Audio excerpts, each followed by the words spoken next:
What's up, everybody? This is Gerron here. I go by Big Dreams Online. And in this video, I wanted to talk about if you should offer free shipping or should you make the buyer pay.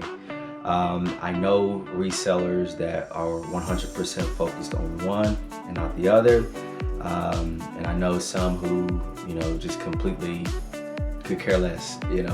But for me, my experience has been to utilize a hybrid system. I like charging shipping on some items, and I also like to charge free shipping on some items as well. Really, it's in an effort to try to test and see which one has the best yield. That's the reason why I like to do that. So today I want to, hopefully give you guys some benefits for each one, and then you guys can decide which one is going to work best for you. That would be my recommendation, is to just test them out and see which one works best for you. Okay, so we'll kind of just go over some of the benefits of both and what you can look out for, and just why it may be beneficial for you. So we'll start with the free shipping. And with the free shipping, when you have free shipping selected along, with the free returns and a short business day or handling time, then you can usually rank higher. And so whenever you're able to rank higher in search,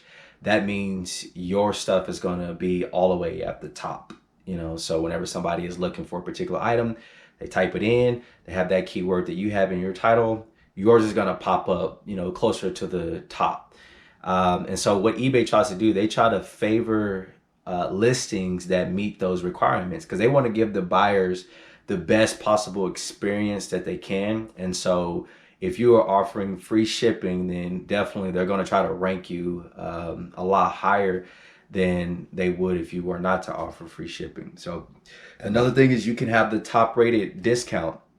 Whenever you get the top rated discount, you get 10% off on final value fees. So that can definitely add up, and it's something that you should take into consideration, because it definitely makes a difference. And sometimes whenever people see, because it'll be a little badge, when people see badges on there, it tends to give them a little bit of confidence. Okay. And then another thing, it kind of ties into the rankings and the search, but you get a boost. So, if you did, like, for instance, that is one of my strategies, at times whenever I do have items that have shipping attached to it, and it's not selling, what I'll go in there and do is change it to free shipping, and I'll notice that there's a boost in traffic for all the reasons that I mentioned earlier, with eBay wanting to favor listings that have that in their listings. And so you can get a boost in traffic and start to get more people coming by. So just think about it, if, like, Walmart was holding, just this huge, buy one get one free sale, they're going to get a whole lot more people there than they just normally would on just any given day. Why? Because they're giving away something for free. And so whenever you have that free shipping, you can definitely get boosted traffic. So it's very, very beneficial to you to do something like that. Okay. And then another reason, it's just easier on the buyer. It depends on which customer it is, because everybody's different. But a lot of buyers they think it's a lot easier. It's a lot cleaner.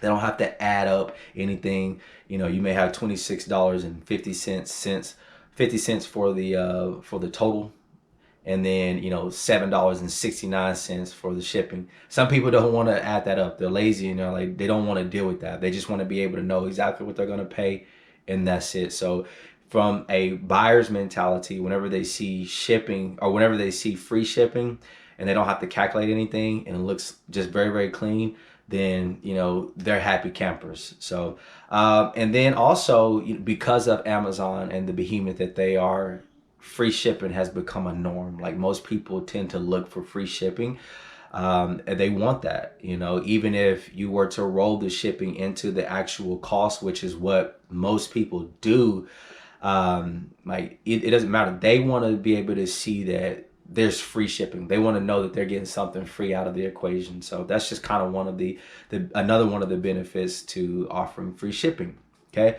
Why don't we go ahead and talk about, I guess, some of the benefits for if the buyer pays for the shipping. And for me, one of the things that I like about it, if I am going to be charging shipping, is I know exactly how much I'm going to make off of that item from the get-go. So if I'm charging, $20 for an item, and the shipping cost I have is $5, I know I'm going to net about $20. Like, that's the good thing about it, versus if I'm not charging shipping and I'm doing free shipping, like, you don't always know those numbers. It's not always easy. I mean, I know you can build it into that price, but sometimes it just gets to be a little bit difficult because you're like, man, I don't remember how much the shipping was supposed to be on this one. So it can get a bit confusing at times, especially when you start to throw in offers in there as well.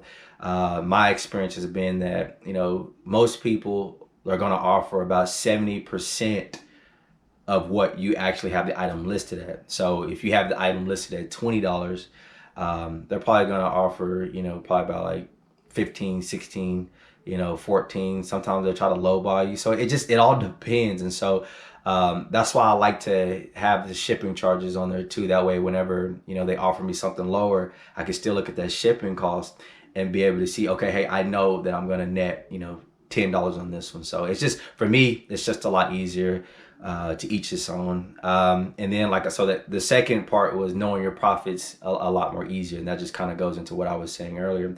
You're going to be able to know your profits a lot easier, because you don't have to do all those calculations. The shipping is here, and this is what you're charging. It's just nice, quick, and it's very, very simple.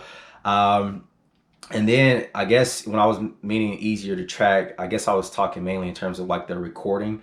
Like, I keep a spreadsheet of all my data. And so whenever I'm going through to see, like, at the end of the year, how much I paid for shipping, how much, the buyers paid in shipping, like, it's just a lot easier for me to be able to see that, to be able to see that number. Okay. And then also, I actually learned this from one of my buddies who used to be a postmaster. He's since retired, and now he sells on eBay and whatnot. But you can make money off of shipping, and that doesn't mean you have to gouge the customer. But let's say, an item is, you can ship it, for a flat rate of $7.76. Well, you could actually charge $8.55. Okay, you can do that maybe to cover, some of your labor, or to, offset some of your costs, and it's not a huge amount. But it does add up, and that's one way to just kind of make extra income, is by just charging a little bit more on your shipping costs. Okay, and then also, I like charging shipping to buyers as well. And some buyers really respect it, that they know exactly how much the shipping costs on an item. When you don't charge shipping and it's free, sometimes you have buyers and they're like, well, how much was the shipping? This is kind of more of like the older generation. They want to know, how much am I paying in shipping? And so whenever they can see, hey, I'm only paying $7 for, this pair of boots, they're like, okay, that's reasonable. I know the value of the actual item was, $26. And so that's what they want to know, is how much is the item actually valued at? And so that's why it's important to them. And then I think the big one for me, whenever I offer free shipping, I notice that buyers tend to be more willing to return stuff for like the stupidest reasons. And so whenever you charge them, they're not as apt to try to return some. Now, unless the item is not as described, or there was damages that occurred. But most of the times, whenever they want to return it, and the reason why they want to turn it is because they didn't like it, or it just didn't look like they thought it was going to look like. Those are the times where it sucks, because you're going to have to, if you're doing free shipping, you're paying for the shipping to get the item to them. And then if they're returning it, then you have to pay for the shipping again. And so, like, you're out of money. And so it just kind of stinks, versus if you charge them shipping, right, and then they want to return that item, they can. But you're only, and like, let's say you're doing free returns, then you're only paying for that shipping one time, and that's only on the return. And not everybody has free returns. So if you were making the buyer pay for returns, then you wouldn't have to be out of any money, period. So it's all up to you. It's all about discretion. Like I said, personally, I like to use both, and I know that, you know, free shipping works, and I know that charging shipping works too. And I know sellers who knock it out of the park by charging shipping, and I know sellers who knock it out of the park by doing free shipping. Both of them work. Find whichever one you think is going to be best for you and stick with it. So if you have any questions, please leave them in the comments, guys. I love being able to interact with you all, and I just appreciate you for stopping by.